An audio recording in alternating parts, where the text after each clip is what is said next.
Well, I wanted to share this is a slide from a fairly regular presentation that we make at chapter events and the national events. It has to do with where some of my best ideas have come from for smaller companies. In this case, I'm pointing out, as we mentioned on the cover slide, Trick or Treat's coming pretty soon.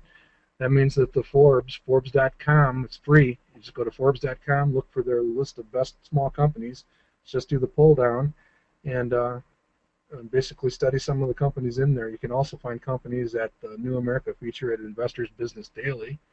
And then another favorite place is to grab an older copy of the Hoover's Handbook of Emerging Companies. And again, even though it lists for $165 brand new, you can pick up new and used ones for as little as $1 or $2. So I think most of us can afford that. So you can just simply go through the book and attempt to find a company worthy of study. And again, you can find high-quality, smaller companies that have strong trends and characteristics in the visual analysis. Again, just a reminder that coming up in a few days, between now and Halloween, that Forbes list will be out. We're watching for it, and we'll be definitely studying it and raking it over the coals within this community. So again, just a quick reminder, this particular dashboard is sorted from top to bottom, highest par to lowest par.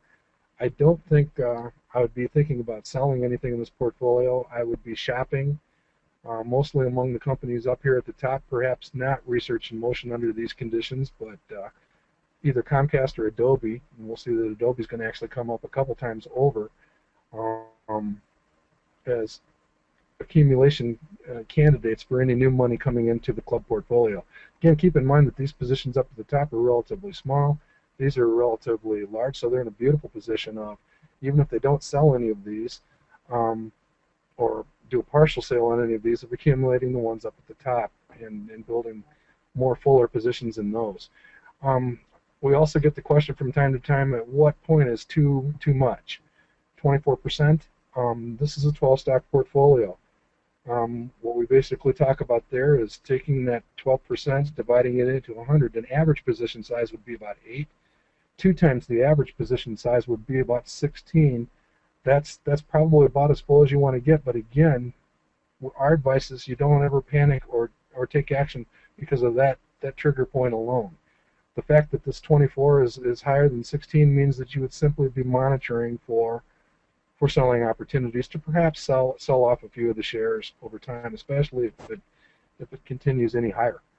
So chances are it'll actually come back down, both with the infusion of new cash invested in other positions, and perhaps that stock price will take a break and that position will heal itself, or that condition will heal itself going forward, and depending on how much is deposited into the club. You do have to treat this situation a little differently if you're taking care of a nest egg that's not still getting cash infusions. It's a whole different strategy. All right, what I thought I would demonstrate here fairly quickly before we wrap up and open up for any questions or comments. At Manifest Investing, you can do some fairly interesting stock searches. What I did is I went to our stock search, and I basically said, give me anything but discretionary. So discretionary has been left off the screening. I said I want companies that are in the 17 to 22% range for return with high quality, excellent quality. Again, since we want to emphasize the smaller companies, how about growth rates of at least 12 and then relatively straight earnings history and forecast trends? And you come up with a fairly interesting list. Some of these you would have to get rid of. Thought I saw one that was discretionary. That must be on the next list. These are all candidate for study. I have not personally studied this one. I know a bunch of people in the community are taking a closer look at it, IPCM, to see if it's possibly too good to be true, fairly rapidly growing company. You can also see there's a number of information-related companies that have come down in price here lately. These all kind of fit in under that hat of being information-related, and those companies have been very, very rewarding to shareholders over the last several years. And the one up at the top, especially if you want to hedge bets against the nastiness that would come with another recession, these guys are in the business of helping people who have bankrupt type situations, and anyhow, it's a remedial type company for individuals and firms or entities that are in financial distress. So could be an interesting study. It's one that many people have held within the community. It's one of the larger holdings. So again, that's a quick look at companies which would probably fit the portfolio fairly well, coming either from technology or healthcare or finance. So a worthy list for the club to study. You might consider handing out some assignments. The other thing I wanted to do is demonstrate how robust the field of opportunity is right now. As we saw from that MyPart graph, the median projected return in the market is now up into the 12 to 13% range, which means you probably should be out there shopping in the 15 to 20 or perhaps even higher range as you go out there shopping. And what I did is I went to our database and want to take a quick look at the companies that have those relatively high value line total return forecasts. Again, what I'm looking for here is the next Tractor Supply possible situation. It could be on this list, and you can see that these returns are all fairly high, and what I've balanced them off against is the projected annual return at Manifest. Keep in mind that the major reason that these might be different is that we embed analysis from both Morningstar and Standard & Poor's along with an SSG-based stock study, and basically come up with a consensus. So in many cases, you'll find here's a big one. Morningstar and S&P obviously have lower expectations for Intel than Value Line does, as evidenced by that 24% return. I also limited it to just excellent companies with a sprinkle of good quality companies. Again, these are fairly intense speculations up at the top. RIM is one of the holdings in the Rappahannock portfolio. I would urge the club to study carefully. I mean, I read a report which is a little bit esoteric, but which basically talked about some of the company executives and how badly behaved they were at a Dallas Cowboys football game, believe it or not, and just wondering how that might translate back to the company. You can read some interesting stuff out there. We did talk about First Solar in our newsletter that we put out this week. This is clearly a speculative opportunity. I think this company has been crushed along with that other company that declared bankruptcy and is now claiming the right to the Fifth Amendment when testifying before Congress. This company actually has earnings, it has cash flow, and it appears to have a business model which is approaching post-emergent characteristics. So could be very interesting, even though it's just a good on the quality rating. But this extremely high return, again, this would be a more speculative moment. Going down the list, again, for the ladies, you don't want any of these that are discretionary. Anything that says retail, you just want to pass over. I didn't take them off the list because there's a whole bunch of other people here also that might need some discretionaries. But again, some of the companies up at the top that might be worthy of study: Teva Pharma. This is one of the largest positions in the portfolio now. If it was my money, I would probably accumulate Adobe Systems and Manning's recent pick in the roundtable a couple months ago. And then notice that there are a few of these companies that have this label technical services. CACI is on here. There's another one that the Challenge Club actually accumulated last month called Stantec. I would study ACOM Technology, Jacobs Engineering, CACI, and STN. See what you think.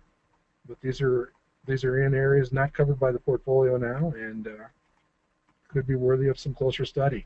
All the way down to, as Roy and Lori have pointed out, in difficult markets, sometimes it makes sense to come down this list.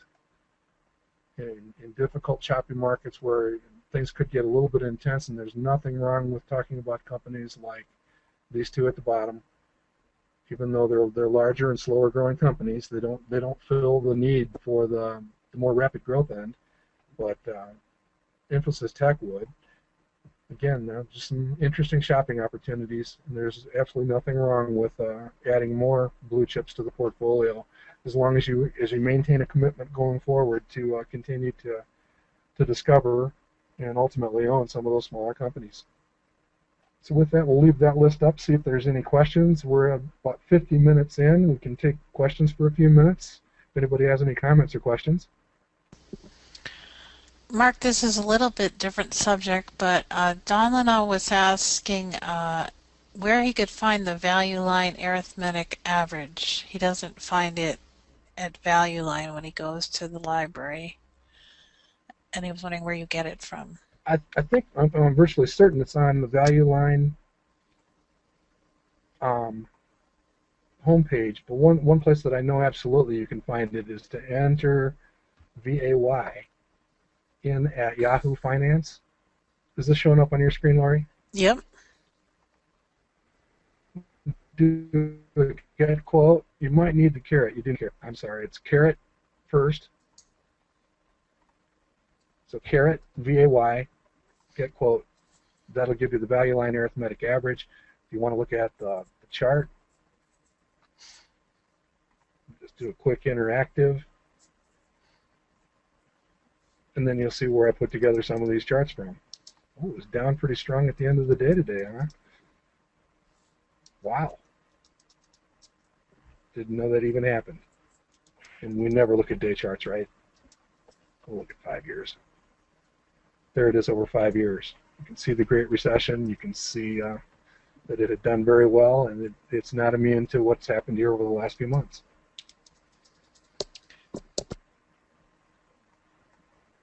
While we're thinking about other questions, what I thought I might do, again, here is the portfolio. We're not going to do any gymnastics with the portfolio tonight. The ladies are fine. Just keep doing what you're doing.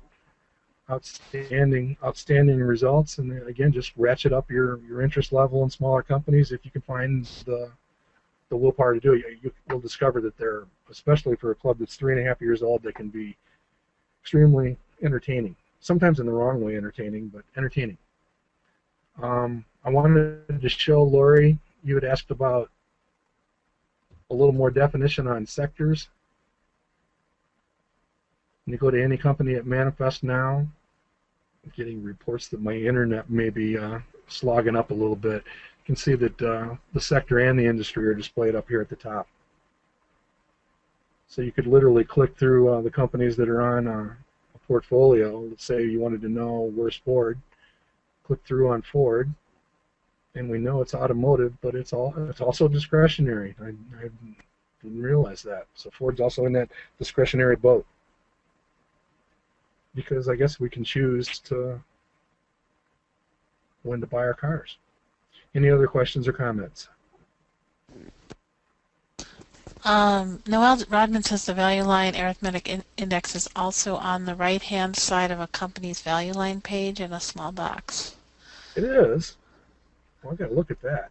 Just clicking through to go. I'm going to go to Ford just for. I can only look at this while my wife's not home.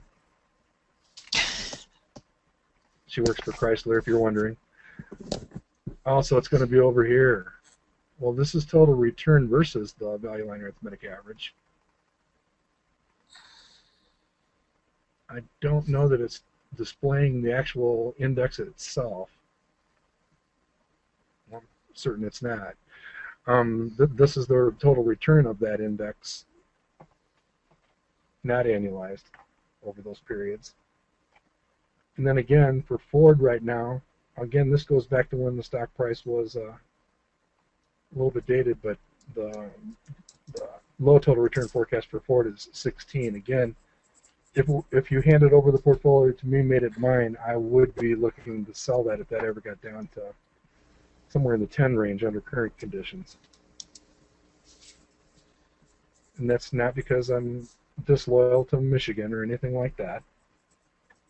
I know a number of people, and including these ladies, because I'm sure they probably bought somewhere down in here when Ford was in low single digits. And in fact, my good friend Ken Cavola bought a bunch of Ford here, and he sold it up here, even though his sister works there. So it's not un-American to do that. Let's see, we had one other one that came up. Adobe was at the top of their list. Again, just reinforcing that number for Adobe, that low total return forecast of 27, that's probably as high as it's been in quite some time. Looked pretty attractive, and like I say, Ann Manning selected it for the round table last month. Any other questions or comments? I did want to make Anne, oh, sorry, I'm sorry. Go ahead. Anne is just saying she doesn't really get it when it comes to VAY. What exactly is it that you're looking at with that? What are we actually looking at with VAY? You're Yeah. actually looking at an index that is built from the 1,700 companies in the Value Line Standard Edition, the investment survey, only they're not cap weighted. In other words, the size of General Electric, General Electric is treated the same as, well, Neogen's not in there, but the smaller companies get the same arithmetic averaging. So you're really taking out the influence or the heavy impact of the very large companies when you're looking at it. So you're looking at, again, an average of those 1,700 companies where you don't weight the larger companies more than the smaller companies. And again, what we think of it as is, since it does include large, medium, and small, it's one of the best all of the above collections of companies that are out there. Does that help? Go ahead and unmute her if she needs more. I did want to make the point that if you are interested in manifest investing for an investment club, we and Lori have been offering a pretty special deal for quite some time, and we've extended it twice now. That it is going to expire September 30th. The price at least doubles on October 1st, and that's not done to make a hard sell or a hard pitch or anything else. It's just simply retreating to normal group discount rates. This was an introductory discount that we had for some time, so again, if you're interested, let me know. My email address is right here on the slide, markr@manifestinvesting.com. Whether you want to explore that or you have a follow-up question on any part of the presentation or anything else that you would want or need, let me know. Laura Scott is asking, Mark, if is value line total return one of the parameters you can use in the screening on Manifest? No, at least not yet, and probably not ever. And in fact, you can't even do it at value line, amazingly enough. You know, when I show this list, the only other way, you know, we keep track of all these, and we keep track of them with price adjustments also. That's why they'll be different than the ones that are on paper. You know, a change in price changes that number also. You can't even screen on them at value line. It's not a number that's in their analyzer database. You can screen on something close to that, I believe the average, but literally, and you guys are going to think I'm crazy, you could literally go to the library and leaf through just noting that number. I've done that before. I mean, that's what inspired our weekly value line updates, where we talk about the companies. Just as a case in point, if we go to our Facebook page, this listing right here from the Facebook page that you can see here are the companies that appeared in issue 6, the current update, that appeared interesting enough to merit a study.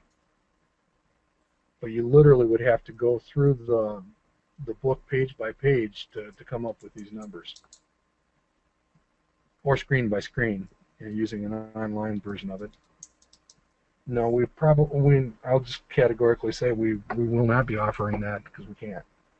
We can offer slipstreams without getting into trouble with them. We love value line, make no mistake, but I certainly don't want to have discussions with value line attorneys. Anything else? I'm showing 9:30. Any other comments or questions? Marty asks whether the average shows on the first page of the summary index. Oh, for value line? Yeah. Well, let's go hunting. I can show you one place I'm pretty sure it shows up. I just have never looked for it there. This is valueline.com. And I thought it was here. Interestingly enough, it does not appear to be here. Where markets, maybe. Trying to do this without signing in. I saw it there yesterday. It's here. It's here There it is. under markets. Yeah, it's here under markets. So if you go to valueline.com, you do not have to be a subscriber. You don't have to log in. If you click on markets, you can also see it there. So it's Valueline Arithmetic. And they will talk a little bit about it, as you can see in the market commentary over there also. That's another place to find it. You can chart it at stockcharts.com. If you're a stockcharts.com user, the ticker symbol is VLE. Don't ask me to explain why they use different ticker symbols for things, but it's VLE as in Earl. VLE. And sometimes you have to put a dollar sign in front of those over at stock charts. Anything else? Marie Bolster's asking whether you can find the industry pages online. For a value line? I guess so. Marie, you might want to clarify. In the meantime, yes, she said yes. Boy, I doubt it. In terms of the list of companies, perhaps. But I'm not. Let me take a look at that question, and I can answer it in the forum, I suppose. They don't have quite as much as they used to in the wide open public access. But you should check with your local libraries, too. A lot of the libraries are offering this to patrons, where you can get into the subscription part.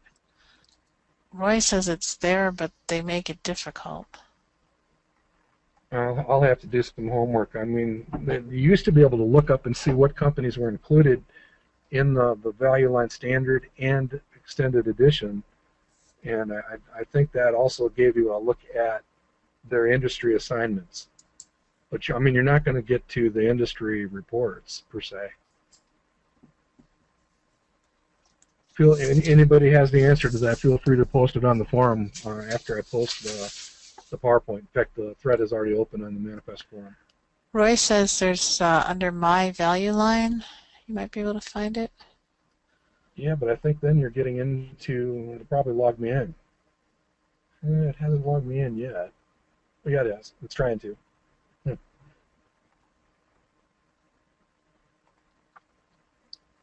don't know. We'll look at that. Don't know. All right, I'm showing 9:35. It's probably time to figure out if my Cardinals are clinging to their last life breath in this baseball season. I do want to thank the ladies from Northern Virginia, the so-called Rappahannock Club, for tonight for their opening their doors to us and allowing us to take a closer look at their investment club. Hopefully they got some ideas or things to think about. Again, our message is pretty solid. Keep doing what you're doing. Continue shopping for high-quality stocks at good prices. Don't be afraid to shop in the small, medium, and large categories, and keep doing what you're doing. I'd also like to point out that I will be in the Washington, D.C. area on October 15th for a session with, it's actually a joint session with the American Association of Individual Investors and the local chapter for NAIC Better Investing in the area, and the topic is successful long-term investing. So love to see anybody that's within driving distance of Alexandria in the Washington, D.C. area in a couple of weeks. Really looking forward to that trip. There's a great bunch of people out there, and if for no other reason, don't come out to hear me, come out to meet them. But again, our message to the ladies from Northern Virginia: keep doing what you're doing, and best wishes, and better investing going forward. They are giving you a very enthusiastic thanks, Mark. Oh, good. Were some of the anonymous ladies here tonight? Yes, they are. Oh, excellent, excellent. Well, with that, we'll officially sign off. Lori and I will hang around for a few minutes. But again, thanks everybody. Have a great Oktoberfest, and consider joining us a week from tonight for our October. It's actually our September roundtable that we're holding in October, just so we have an excuse to call it Oktoberfest.